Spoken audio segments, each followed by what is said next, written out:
பிரித்தாள். அவள் ஓடி வந்து வாலியை தவிர எதையும் பார்க்கலை. வாலி மேலே விழுந்து அலறில் காலணும். மெதுவாக எம்பாடுன்னு கஷ்டப்பட்டு 4 மந்திரி பிரதானால் தூக்கி தாலியை நிறுத்தினாலாம். நிறுத்தின உடனே தலையை நிமிர்ந்தாள். தலையை நிமிர்ந்தா ததர்ஷராமம் ஷரசாபபாணிம் ஸ்வதேஜசா சூர்யமிவ ஜ்வலந்தம். கண்ணை திறந்த உடனே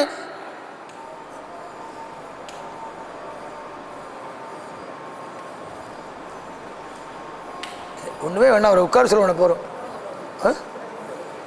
சரியான சமயத்தில் வந்து இடத்துல பண்ணுறாரு. ஒன்றும் வேணாம், உட்கார சொல்ல போகிறோம்.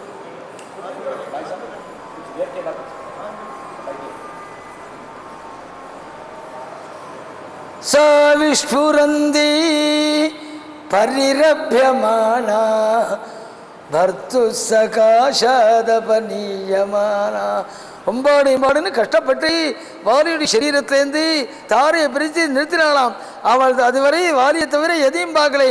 அப்படி தலையை நிறுத்தி நிறுத்தினோடனே தலையை தூக்கினா ததர்ஷராமம். வால்மீகி ராமாயணம் நேர கொண்டு வந்துன்னா நிறுத்துற இடத்தை வெறும் சோகமாக நமக்கு தெரியுது. அப்படியே இந்த காட்சி கண்ணுக்கு முன்னாடி நிற்கிறது. தலையை தூக்கினோடனே ராமன் கண்ணில் பட்டானாம். ததர்ஷராமம் ஷரசாபபாணிம் ஸ்வதேஜசா சூர்யமிவ ஜ்வலந்தம். சூரியன் மாதிரி பிரகாசிக்கிறானாம். அவன்கிட்ட வந்து ராமான்னு கூப்பிட்டாள். ராமான்னு கூப்பிட்ட உடனே தூக்கியாரி போட்டு ராமனுக்கு ஏன் தெரியுமோ, 2 மணி நேரம் முன்னாடி அண்ணா தம்பி புரியாமல் ஆஞ்சநேயன் 1/2 மணி முன்னாடி இருக்கான். யார் அண்ணா யார் தம்பின்னு புரியாமல் அங்கேருந்து தாரை வந்து ராமான்னு திடீர்னு கூப்பிட்ட உடனே ராமன் கேட்டாள், நான் தான் ராமன்னே உங்களுக்கு எப்படி தெரியும்னா? அதுக்கு அவள் சொன்னாள், ராமா உனக்கு டூப்ளிகேட் இருந்தான்னா மயங்கனம். அதிருஷ்டபூர்வம் புருஷ பிரதானம் அயம் சகா குஸ்தி பிரஜே. உனக்கு டூப்ளிகேட் இருந்தானா யோசனை பண்ணும். பார்க்கிற போதே உன்ன மாதிரி இன்னொருத்தர் இருக்க முடியாதுன்னு தெரியுதே. அதிருஷ்டபூர்வம் அப்படி இருக்கிற போது யார் ராமன்னு சந்தேகம் வருமானாள். ராமான்னாள். வெய்ய வந்த வாயால் வாழ்த்தினாளேன்னுட்டார் கம்பர் சொல்ற போது. வெய்யனும் நினைச்சிட்டு வந்தாளாம். ராமனை பார்த்தா வெய்யறது தோணுமா? ஒரேடியா பெருமைப்படுத்தி பேச ஆரம்பிச்சுட்டாளாம். என்ன சொன்னார்? தொமப்ரமேயதுராசதே, நீ மகாபலிஷ்டசாலி, க்ஷிதிக்ஷமாவானி, க்ஷதஜோபமாட்சா, பரம பொறுமையுள்ளவன், தார்மிகன், அப்பேற்பட்டவன். உன்னை எல்லாரும் இப்படி சொல்றாள். தார்மிகன் கொண்டாடுறாள் ராமா. அதனாலே நீ ஒரே ஒரு காரியம் பண்ணணும். நாள் என்ன காரியம் தெரியுமா? நாள் ஏனைக பாணே நஹத பிரியோமே தேனைவ மாந்தம் ஜெயிசாயகேனா ஹதகமிஷ்யாமி யமஸ்ய மூலம். எந்த பானத்தினாலே நீ வாலியை வதம் பண்ணினியோ அதே பானத்தாலே என்னையும் வதம் பண்ணி வாலியோட கொண்டு சேர்த்துண்ணும். ராமான்னாள் இது ஸ்ரீவதம்னு நீ யோதனை பண்ண வேண்டாம். எப்படி நினைக்கிறேன் தெரியுமா? பிரிஞ்ச தம்பதிகளை சேர்த்து வைக்கிற உத்தம தர்மம் நீ நினைச்சுக்கணும். ஏன் தெரியுமா? பிரிஞ்ச தம்பதிகளை சேர்த்து வைக்கிற விஷயத்துல சன்னியாசிகள் முதற்கொண்டு ஈடுபடுவாள். தார பிரதானான் நகிதான மன்யது பிரதிருஷ்யானவதாம் ஹி லோகே. இது தம்பதிகளை சேர்த்து வைக்கிற விஷயம் தெரியும் நினச்சிக்கோ. உலகத்தில் சன்னியாசிகள் முதற்கொண்டு ஒரு தம்பதிகள் பிரிஞ்சிருக்காள்னா அந்த வைமனசத்தை போக்கி சேர்த்து வைக்கிற விஷயத்தில் எல்லாத்தையும் விட்டுட்டு எல்லா தர்மத்திலேருந்து விளையிருக்காளே அவள் முதற்கொண்டு அதில் ஈடுபடுவாளாம். அந்த மாதிரி தர்மம் ராமா என்னை சேர்த்து வச்சு வாலியோடு சேர்த்து வச்சுடும். இது தம்பதிகளை சேர்த்து வைக்கிற காரியம் நினச்சிக்கோ. ஆனாலும் ஒன்று சொல்கிறேன், என்ன தெரியுமா? உன் கையால் வதமடைஞ்ச வாலி கட்டாயம் சொர்க்கத்துக்கு தான் போயிருப்பான், சந்தேகம் இல்லை. சொர்க்கத்தில் ஆயிரக்கணக்கான அப்சர ஸ்திரீகள், மின்னலுக்கு சமானமான சௌந்தரியம் உள்ள ஸ்திரீகள்லாம் கைங்கரியம் பண்ணுவாள், அதுலேயும் சந்தேகம் இல்லை. ஆனாலும் என்ன பத்னியா பண்ணின்ற பிரபு இன்னொரு ஸ்திரீ எவ்வளவு சௌந்தரியத்தோடு இருக்கட்டும் அவனை திரும்பி பார்க்காமல் என்னை விட்டு பிரிந்த துக்கத்தோடு பரலோகத்து சொர்க்கலோகத்து போனாலும் என்ன நினச்சிருந்தான்? கண்ணங்கண்ணீருமா இருப்பான். என்னை பிரிந்த துக்கத்தோடு தான் இருப்பான். எதை போல தெரியுமான்னாள் அப்படின்னா பேசணும். எதை போல தெரியுமான்னாள், நீ எப்படி சீதையை விட்டு பிரிஞ்சு மரமே கண்டையா மட்டையே கண்டையான்னு அலையிலையோ அது மாதிரி நீ உன் பத்திரிகிட்ட வச்ச பிரியம் என் பர்த்தா என்கிட்ட வச்சிருக்க மாட்டான்னு கேட்டாள். விதே கன்யாரஹிதோ யதாத்வம். நீ உன் பத்திரிகிட்ட வச்ச பிரியம் என் பர்த்தா எங்கிட்ட வச்சிருக்க மாட்டாளா? அதுக்கு மேலே வேண்டாம். விதேக கண்ண நீ இப்படி அலைய, உனக்கு இன்னொரு ஸ்ரீ கிடைக்க மாட்டாளா? நீ அலையிலையா? அது மாதிரி என் பர்த்தா அலைய மாட்டாளா? என்னை சேர்த்து வச்சுடணும். நாள் வால்மீகி இதுக்கு நடுப்புற இன்னொன்று சொல்றாள், சஞ்சாத பாஷ்பா பரவி. இதுக்கு நடுப்புற எல்லாரும் அழ ஆரம்பிச்சோடனே சுக்ரீவனும் குலுங்கி குலுங்கி அழ ஆரம்பிச்சுட்டாராம். பக்கத்தில் இருக்கிற சுக்ரீவனை பார்த்தோன்னா தூக்கி வாரி போட்டு அழகிறத பார்த்தோன்னே ராமனுக்கு இல்லை, சில பேர் உண்டு, 4 பேர் அழுதுருக்கிறவங்க பார்த்தாலும் அவனும் அழ ஆரம்பிச்சிருவான். ஏண்டா ஆறுனா தெரியல, அவள்லாம் அழுதா இருக்கு, அழுக வந்துருச்சு. அது மாதிரி சுக்ரீவன் அழ ஆரம்பிச்சுட்டாராம். சுவாமி கேட்டாள், ஏண்டா என்ன நீ கல்கட்டு கொடுக்க வேண்டியவன் ஏண்டா அழறேன்னு? இல்லை இல்லை, மன்னி அழற பார்க்குற போது எனக்கு ரொம்ப துக்கமாக இருக்குது, நானும் வாலியோட சரீரத்தை விட்டுலாம்னு நினைக்கிறேன் இப்படிலாம் ஆரம்பிச்சான். சுவாமியே என்னடா அது அசடா போய் சேர்த்துடலாமேன்னு 1 மணி நேரம் தகச்சு போய் நின்னாலாம். சஞ்சாத பாஷ்பா பரவீரஹந்தா ராமோ முகூர்த்தம் விமனா பபூவா. 1 மணி நேரம் தகச்சு போய் நின்னான். இந்த அசடை போய் சேர்த்துனோமே, கடைசி வரை காரியம் ஒழுங்காக நடக்கணுமேனுட்டும். வாலி அதிமேதாவி இல்லையா? அதாவது வாலிவதத்தை வால்மீகி என்ன சொன்னாள்? வாலிவதம் 100% நியாயமானது, அதில் எந்த விதமான குறையும் கிடையாது. ஆனால் வாலி போனது பாரத தேசத்துக்கு பெரிய நஷ்டம். இதான் வால்மீகி ராமாயணத்தில் வால்மீகி சொன்ன சித்தாந்தம். அவன் போனது நஷ்டம், ஆனால் அந்த வதம் நியாயமானது அப்படின்னு கொண்டு வந்து முடித்தாள். வாலி மகாமேதாவி. அவன் என்ன பண்ணான், எப்படி நடந்துக்கணும் குடும்பியங்கிறத தெரிஞ்சுக்கணும். அங்கேருந்து என்ன பண்ணான், தன்னுடைய பிள்ளையை முதல்ல கூப்பிட்டான். அங்கதான் நாள் தண்ணி என்ன பண்ண தெரியுமா? சுக்ரீவன் உங்கள் சித்தப்பா ராஜ்யாதிபதி ஆயிட்டால் சுக்ரீவ வசகோ பவா. இனிமேல் உங்கள் சித்தப்பாவுக்கும் எத்தனையோ சண்டை தகராறு இருக்கலாம், அதெல்லாம் வச்சுட்டு எங்கள் அப்பாவே ஆள் வச்சு அடிச்சியோன்னு உன் மந்திரி சபையை கவுக்கிறேன் மாறு இப்படிலாம் ஆரம்பிக்காமல் நீ சித்தப்பாங்கிற பக்தியோடு எந்த விதமான விபரீதமான எண்ணம் இல்லாமல் அவனோடு இருக்கணும். எனக்கும் அவனுக்கும் 100 தகராறு இருக்கலாம், நீ உன் தர்மப்படி நடக்கணும் அப்படின்னு சுக்ரீவனுக்கு சொல்லிட்டு சுக்ரீவனை கிட்டக்க கூப்பிட்டு எனக்கும் உனக்கும் எத்தனையோ விவகாரங்கள் இருக்கலாம், அதை வச்சு என் புத்திரன் கிட்டேயோ என் பத்திரிகிட்டையோ காட்டப்படாது. சில பேர் கிராமங்களில் உண்டு, சின்ன பண்ணை பெரிய பண்ணை சண்டை தகராறு இருக்கும். அந்த புருஷன் இருக்கிறவரை அவனால் அந்த குடும்பத்தில் ஒன்றும் பண்ண முடியாது. அவன் கீழே விழுந்தானோ இல்லையோ அவன் பத்தினி மேலே கேச போட்டு கோர்ட்டு கழித்து கண்ணீருமா 1 வருஷத்துக்குள்ளே அந்த குடும்பத்தை படாத பாடுபடுத்துவான். புருஷன்கிட்ட காட்ட முடியாத வீரத்தை சில பைத்தியங்கள் அவள் குடும்பத்தை ஸ்ரீகள்ட்டையும் பிள்ளைகள்ட்டையும் காட்டும். அது மாதிரிலாம் இல்லாமல் நீ அபிமானத்தோடு எனக்கு வந்துட்டு இருக்கணும்னு சொல்லிட்டு சுவாமியும் கூப்பிட்டு ராமா மத்தோஷகிருத தோஷாந்தாம் யதாதாரம் தபஸ்வினீம் சுக்ரீவோ நாவமன்யேதா. ராமான்னா உன்னை சாட்சி வச்சு இவ்வளோ நடந்திருக்கு. சுக்ரீவன் என் பத்திரிகிட்ட கோபதாபத்தை காண்பிக்காமலும் அங்கதன்கிட்ட கோபதாபத்தை காண்பிக்காமலும் இருக்கும்படியா நீ பார்த்துக்கணும், உன்னை சாட்சியாக்குறேன் ராமன்கிட்ட சொல்லிட்டு கடைசியாக ராமான் நாள் என் பானத்தை எடு, எனக்கு உடம்பு துடிக்கிறது நாள். பானத்தை எடுக்க சுக்ரீவன் புண்ணியகத்தை போய் சேர்ந்தான். அதற்கப்புறம் அங்கதனுக்கு பண்ண வேண்டிய கர்மானுஷ்டானங்கள் நான் பண்ணி முடிச்சுட்டும். சுக்ரீவனுக்கு பட்டாபிஷேகம் பண்ணி வச்சாள். லக்ஷ்மணனை கொண்டு பட்டாபிஷேகம் பண்ணி வச்சுட்டும். மாலையும் கழுத்துவா வந்து சுக்ரீவன் நமஸ்காரம் பண்ணினான். நமஸ்காரம் பண்ணிட்டு ராமன்கிட்ட சொன்னான், ராமான் நாள் இப்போவே சைன்யங்களுக்கு உத்தரவு போடுறேன், உன் பத்திரிகை கிளம்புற யுத்தத்துக்கு கிளம்பவும் வேண்டிய ஏற்பாடெல்லாம் பண்ணுவோம் நாள். நம்ம மாதிரி உள்ளவாளாக இருந்தால் நம்ம காரியம் ஆனால் போகிறோம்னு சரின்னு விடுவோம். சுவாமி என்ன பண்ணான் நாள், அசடே நாள் கிடைக்காத ராஜ்யம் கிடச்சிருக்கு, கடைக்கு ரொம்ப நாள் கழிச்சு அந்தப்புறம் கிடச்சிருக்கு, 4 மாத காலம் அதில் ஈடுபட்டுட்டு அதுக்கப்புறம் என் காரியத்தை ஆரம்பின்னு சொன்னான். இது ராமனை தவிர வேற ஒருத்தர்கிட்ட பார்க்க முடியாது. தீர்மானமான ஒரு விஷயம் இது. அதை பிரபு ராமன்கிட்ட பார்க்க முடியும்.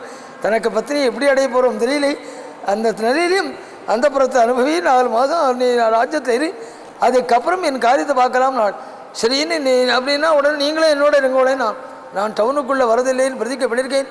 பக்கத்தில் பிரஸ்ரவணம்னு ஒரு மலை, அந்த மலையில் 24 மணி நேரம் பனியும் மழையும் ஒழுகின்னு இருக்குமாம். அந்த மலையில் தங்குறேன்னு சொல்லி அந்த மலையினுடைய குகையில் 4 மாத காலம் சுக்ரீவனுக்கு அவகாசம் கொடுத்து பிரபு தங்கியிருந்தாள். அந்த 4 மாத காலமும் சீதையை பற்றி புலம்புவன் சுவாமி லட்சணன் ஆஸ்வாதப்படுத்தின்னு இருப்பான். நிறையா ஸ்லோகங்கள் எல்லாம் தர்மம் அப்படி ஆஸ்வாசப்படுத்துவான். பவான் கிரியா பரோ லோகே பவான் தெய்வபராயணः ஆஸ்திகோ தர்மசீலஸ்ச விவசாயீ ச ராகவா பவான் கிரியாபரோ லோகே. ராமானாள், நீங்கள் நம்ம குடும்பத்துக்கு துக்கம் நிரந்தரமாக இருக்காது. ஏன் தெரியுமா? நீங்கள் நிறையா வைதிகமான கர்மானுஷ்டானம் என்றவாள். பவான் கிரியாபரோ லோகே, என்னென்ன கர்மானுஷ்டானம் சொல்லப்பட்டிருக்கோ சாஸ்திரங்கள்ல அவ்வளவு அனுஷ்டானம் என்றவாள். பவான் கிரியாபரோ லோகே பவான் தெய்வ பராயணா. சில பேருக்கு சுதர்மானுஷ்டானம் பண்ண ஆரம்பிச்சுட்டா பகவத் பக்தி இருக்காது. அது மாதிரி இல்லாமல் ரங்கநாதனுடைய பல தெய்வங்களை ஆராதிக்கிறவாள் நீங்கள். நான் பவான் தெய்வபராயணா ஆஸ்திகோ தர்மசீலஸ்ச. சில பேர் சந்தியாவதனம் பண்ணுவாள், பூஜை பண்ணுவாள், ஏதோ கடமைன்னு பண்ணுவாளே தவிர மனசனுடைய தொடர்பு இருக்காது. இது பெரிய பாக்கியம், ஜென்மாவுக்கு கிடைச்ச ஒரு லாபம், பகவத் பிரசாதத்தை அடையிறதுக்கு சாதனம். அந்த மாதிரி எண்ணங்கள் இருக்காது. அது ஏதோ ஒரு டியூட்டின்னு பண்ணுவாள். நீங்கள் அப்படி இல்லாமல் ஆஸ்திகோ தர்மசீலஸ்ச, பரிபூர்ணமான ஆஸ்திக்கம் உள்ளவாள். தர்மசீலஸ்ச, நிறையா தர்மத்துக்கு அள்ளி கொடுக்குறவாள். அப்பேற்பட்ட உங்களுக்கு எந்த விதத்திலும் துக்கம் வராதுன்னா அப்படிலாம் சமாதானம் பண்ணிருந்தான். 4 மாதம் தாண்டி ஒரு 10 நாள் கூடவே அடுத்து கொடுத்த அவகாசம். அவள்லாம் டைம்னா டைம், காலம்னா காலம், அனுஷ்டானம் பண்ணுறாளுன்னு அது மாதிரி உள்ளவளுக்கு அப்படி தான் இருக்கும். 4 மாதம் ஆகி ஒரு 10 சுக்ரீவன் குரங்கு, அவனுக்கு இந்த நாளெல்லாம் டைப்படி பண்ண முடியலாம் நிலவராதே. 4 மாதம் தாண்டி ஒரு 10-15 நாள் கூட போயிடுச்சு. ராமனுக்கு பரம கோபம் வந்தது. லட்சணார்கள் நாம் அபயம் கொடுத்து 4 மாத காலம் அவகாசம் கொடுத்தது அது இப்படியாகவே எடுத்துக்க. சில போதும் மிருதுருகி பரிபூயதேனால், இந்த இடத்துல இல்லை, வேற இடத்துல வால்மீகி, சில போதும் சத்துவகுணத்தோடு நடந்துக்கிறதுக்கு பாருங்க, அதை அலட்சியப்படுத்துறதுக்கு காரணமாயிடும். அடக்கத்தோடையும் வினயத்தோடையும் சௌலபியத்தோடையும் இருந்தால் சீப்பாக நினைக்கிறாங்கிறாங்க பாருங்க இங்கிலீஷில், அது மாதிரி நினைக்கிறதுக்கு காரணமாயிடும். அப்படியே வால்மீகியே சொன்ன வாக்கியது. அது மாதிரி நாம் கொஞ்சம் அமைதியாக இருக்கிறதுனால நம்ம ஏதோ அலட்சியப்படுத்திட்டா நினைக்கிறேன்டா, போய் நினைவுபடுத்திட்டு வா, நாள் அதிகமாகிடுச்சுங்கிறத நினைவுபடுத்திட்டு வா. லட்சுமணுக்கு ஏற்கனவே சுக்ரீவனை கண்டா பிடிக்காது. லட்சுமணன் அப்படி தான் சொல்லியிருக்காரு வால்மீகி. ராமனுக்காக தான் சுக்ரீவனை ஏற்றுனான். அவன் அதான் சொன்னான், ராமான் நாள் ந ராஜ்யமேவம் விகுணஸ்ய தேயம். ராஜ்யத்தை கொடுக்கறதுக்கு முன்னாடினா தகுதி உள்ளவராங்கிறது யோசனை பண்ணி கொடுக்கணும். கொடுத்துட்டு இல்லை போல அடிச்சுன்னா என்ன பிரயோஜனம்? தமிழ்நாட்டில் இருக்கிறாள் மன்னாட்டில் இருக்கா பாருங்க. நராஜ்யமேவம் கொடுக்கறதுக்கு முன்னாடினா யோசனை பண்ணணும். நராஜ்யமேவம் கரெக்டாக வால்மீகி சொன்னது நமக்கு நல்லா பொறுத்துவா இருக்கு. ராஜ்யத்தில் 67 தூக்கி கொடுத்துவாள் யாரு? நராஜ்யமேவம் விகுணஸ்ய தேயம்.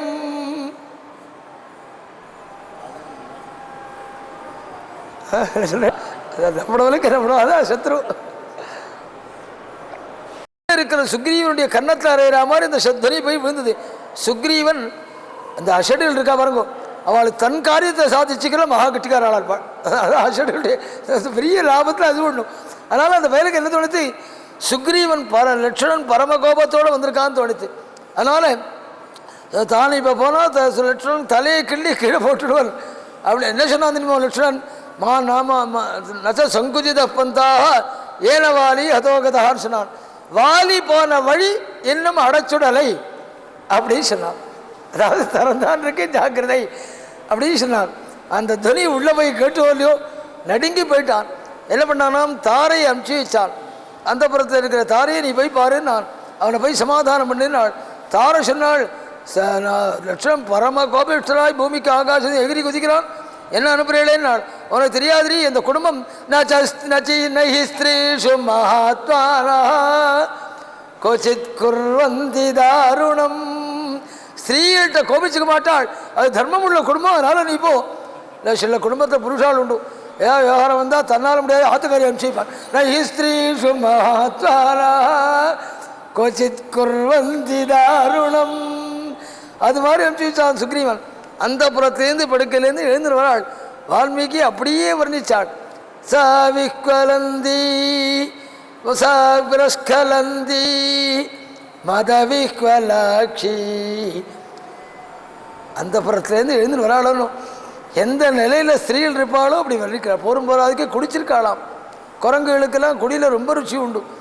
அதனால் அந்த பாதையில் முறையோடு நடந்து வர முடியலாம். சா பிரஸ்கலந்தி அப்படியே ஆடின்னு வராளாம்.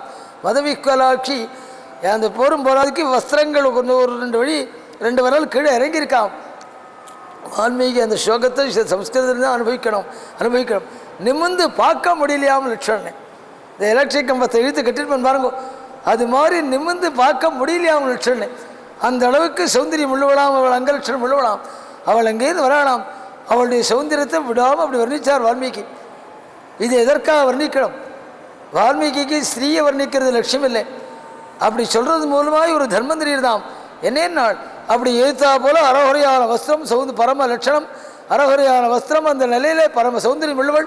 அவள் வந்து நின்ன உடனே சதம் சமீக்ஷைவ பத்னீம் தஸ்தா உதாசீனதய மகாத்மா. அவள் வந்திருக்கான்னு தெரிஞ்சோன்னா அந்த பக்கம் திரும்பி விட்டானாம். உதாசீனதயா மகாத்மா, அவன்னா மகாத்மான்னார் வால்மீகி சொல்கிற போது. அந்த லட்சோண்டிய பெருமையை காண்பிக்கிறதாவே வால்மீகி அப்படி அந்த தாரையை வர்ணித்தாள். மகாத்மாங்கிற விருது வால்மீகி லட்சணுக்கு கொடுத்தது. அதுக்கப்புறம் எல்லாரும் மகாத்மா காந்திக்கு கொடுத்தாள் அந்த விருதை. அவன்னா மகாத்மானாள். விருது அண்ணனை திரும்பிட்டானே தவிர கோபம் குறையலை. கோபம் அப்படியே தகதகன்னு எரிஞ்சிட்டு இருக்கு. அவன்கிட்ட பேச ஆரம்பித்தாள். லட்சணானாள் 10 நாள் 15 நாள் கூடானது ஒரு விஷயமாக எடுத்துக்கப்படாது. எல்லாம் விஷய போகங்களில் ஈடுபட்டு இருக்கிறவாளுக்கு ஒரு 10-15 நாள் கூட ஆறுதுங்கிறது சாதமான விஷயம். பொறுத்துக்கணும்னாள். லட்சுமணன் காதில் வாங்கலை. அடுத்த ஸ்லோகம் ஆரம்பித்தாள். நகாம தந்திரே தவ புத்திரஸ்தி தொம்பையதா மன்யுவசம் பிரபன்னா. லட்சுமணாள், உனக்கு இந்த விஷயத்தை பற்றி புரியாது. ஏன் தெரியுமா? நீ காமத்தை ஜெயிச்சவன். 13 வருஷம் அந்த புறத்துலேருந்து விலகி இருக்கானே. நகாம தந்திரே தவ புத்திரஸ்தி, நீ காமத்தை ஜெயிச்சவன். அதனால் உனக்கு இந்த விஷயங்களை பற்றி புரியாது. நீ காமத்தை ஜெயிச்சவனாக இருந்தாலும் உன்னை உயர்ந்தவன் என்னால் ஒத்துக்க முடியல. ஏன் தெரியுமா? நீ காமத்தை ஜெயிச்சவனே தவிர தொம்பையதா மன்யுவசம் பிரபன்னா. பரம கோபிஷ்டன், மகா கோபிஷ்டன். சாஸ்திரங்களில் காமத்தை ஜெயிச்சா மட்டும் போராது. காமம் குரோதம்னு காமத்தையும் ஜெயிக்கணும், கோபத்தையும் ஜெயிக்கணும். 2ஐயும் ஜெயிச்சா தான் மகாத்மா. நீ காமத்தை ஜெயிச்சிருக்கே தவிர கோபத்தை ஜெயிக்கலை. சுக்ரீவன் எப்படி தெரியுமா? அவன் கோபத்தை ஜெயிச்சவன்.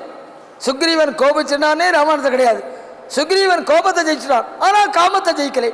2 பேருக்கும் இவனுக்கு உனக்கு ஒரு பார்க்க போயிருந்தா அவனுக்கு ஒரு பார்க்க போயிருக்கு. அப்புறம் ஏத்தம் என்ன இறக்கம் என்ன? நகாம தந்திரே தவ புத்திரஸ்தி தொம்பையதா மன்யுவசம் பிரபன்னா. இப்படி பேச ஆரம்பித்தாள். அப்போ கோபமடையலை. அடுத்த கொஞ்சம் கொஞ்சமாக கோபிஷ்டன்கிட்ட எப்படி பேசணும் பேச வந்தாள். ஒருபடி மேலே வந்தாள். லட்சுமணானாள், இவன் குரங்கு வானர வர்க்கம், அதை புரிஞ்சுக்கோ. இந்த விஷயம் இருக்கே, மகர்ஷயோ தர்ம தபோபிகாமா. எத்தனையோ மகர்ஷிகளெல்லாம் இடறி விழ முடியா அப்படின்ன காரியம், இடறி விழ முடியா அப்படின்ன விஷயம். தபசுக்குன்னு உள்ள ரிஷி எல்லாமே இந்த விஷயத்தை இடறி இருக்காள். அப்படி இருக்கிற போது குரங்கா உள்ளவன், சபலம் உள்ளவன் 10 நாள் அதிகமாக்கிறது ஒரே பெரிய அபச்சாரம் இல்லை, புரிஞ்சுக்கோன்னாள். அப்பவும் லட்சுடைய கோபம் குறையலை. இன்னும் ஒருபடி மேலே வந்தாள். கொஞ்சம் கொஞ்சமாக மேலே வர ஆரம்பிச்சு நெருங்கி பேச ஆரம்பித்தாள். லட்சுமணாள், இவ்வளவு கோபிச்சுக்கிறியே, நான் ஒரு சரித்திரம் சொல்லட்டுமா? உங்கள் குரு விஸ்வாமித்திரருடைய சரித்திரம் கேள்விப்பட்டிருக்கியா? கிருதாச்சம் கிலசம் சக்தா தச வருஷாணி லக்ஷ்மணா அஹோ மன்யத தர்மாத்மா விஸ்வாமித்ரோ மகாமுனி. விஸ்வாமித்திர சரித்திரம் தெரியுமா? அவர்கிட்ட எத்தனையோ அஸ்திர சஸ்திரங்களாம் வாங்கிட்டு இருக்கே. உங்கள் குரு அவர் சரித்திரம் சொல்லட்டுமா? மேற்கு திக்குக்கு தபசுக்கு போனார். கிருதாட்சியம் கிலசம் சக்தா. மேனகி அவள் இருக்கிற துறைக்கு ஸ்தானத்துக்கு வந்தாள். வந்த உடனே இவராகவே அம்மா தலை தோட்டிக்கு துண்டு தட்டுமாறு கட்டுன்னு போயிட்டார். அவர் கிருதாட்சியம் கிலசம் சக்தா தச வருஷாணி லக்ஷ்மணா. அவளோட சேர்ந்து 1 நாள் இல்லை 2 நாள் இல்லை, தச வருஷாணி 10 வருஷ காலம் கொடுத்துட பண்ணினாளாம். அப்போ பிறந்தவதான் சகுந்தலாதேவி. அதாவது ஒன்னொன்றுக்கும் ஒவ்வொருத்தர் காலத்தில் பிரசித்தி வந்தது. ரவிவர்மா காலத்தில் படங்களுக்கு பிரசித்தி வந்தது. இப்போ படங்களெல்லாம் வச்சு பூஜை பண்ணுற பாருங்கோ, இதெல்லாம் முந்தி நாளில் கிடையாது. ரவிவர்மா காலத்தில் ஜீவகலை அதுக்கு முன்னாடினா அந்த தஞ்சாவூர் படம் தான் உண்டு. இந்த தஞ்சாவூர் படம் விக்கிரமே, அது மண்ணுது, மண்ணை வச்சு தான் அப்படியே கொஞ்சம் கொஞ்சமாக ஒட்டி தஞ்சாவூர் விக்கிரம் பண்ணுறாள். அதனால் அந்த விக்கிரம் தான் பூஜை பண்ணாலே தவிர மெய்தி ஃபோட்டோவெல்லாம் பூஜை பண்ணுற வழக்கமே கிடையாது. ரவிவர்மா காலத்தில் அந்த பிக்சர் ஜீவகலையோடு இருக்குது. அதனால் பூஜையில் வச்சுக்க ஆரம்பித்தாலும் அதுக்கப்புறம் எல்லாம் ஆரம்பித்து சினிமா நடிகர்கள் மாதிரிலாம் போட்டோ வந்து எல்லாமே வந்துருச்சுப்போம். ஒன்று உள்ள வந்தால் அது வெளியில் எல்லோரும் வந்துருமே. ரவிவர்மா பிக்சர் அந்த நாளில் ஜீவகலையோடு அப்படி இருக்கும். பல ராத்தில் அந்த ரவிவர்மா பிக்சர் அவர் தான் முதல் ஃபோட்டோக்களை பூஜையில் வச்சுக்கிறதுங்கிறது அவர் காலத்துலேருந்து தான் வர ஆரம்பிச்சது.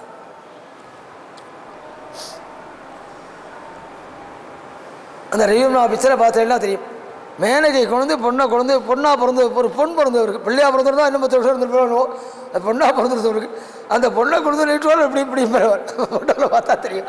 பொண்ணாக பிறந்ததுனால கிளம்பி போனார், பிள்ளையாக பிறந்தா இன்னும் கொஞ்சம் இருந்துட்டு போவார்.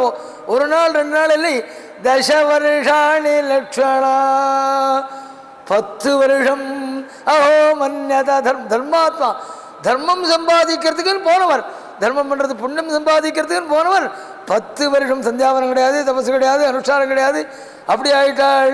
என்னவோ சுக்ரீவன் 10 நாள் கூட ஆக்கினதுக்கு கொதிக்கிறேன் அவள். லட்சணம் சொன்னால், அம்மா நான் கோபத்தையே விட்டுட்டேன்னு அவன். ஏன் தெரியுமோ, கொஞ்சம் கொஞ்சமாக நெருங்கி பேச ஆரம்பித்தாள். இதுலேயும் பொறுமையாக இருந்தா அடுத்து நீங்கள்லாம் எதுக்காக காட்டுக்கு வந்தேன்னு சொல்லட்டுமான்னு ஆரம்பிப்பாள். தர்மம் உண்டுன்னா காட்டுக்கு வந்தே தசரதன் செய்தி சொல்லட்டுமா அப்படின்னு ஆரம்பித்தா தன் குடும்பத்தை சரித்திரத்தையே ஆரம்பிச்சிருவாள். அதனால் போகிறோம்மான்னுட்டான். கோபத்தை சாந்தம் பண்ணப்பன்னு உள்ளாயிச்சிருவாள். செய்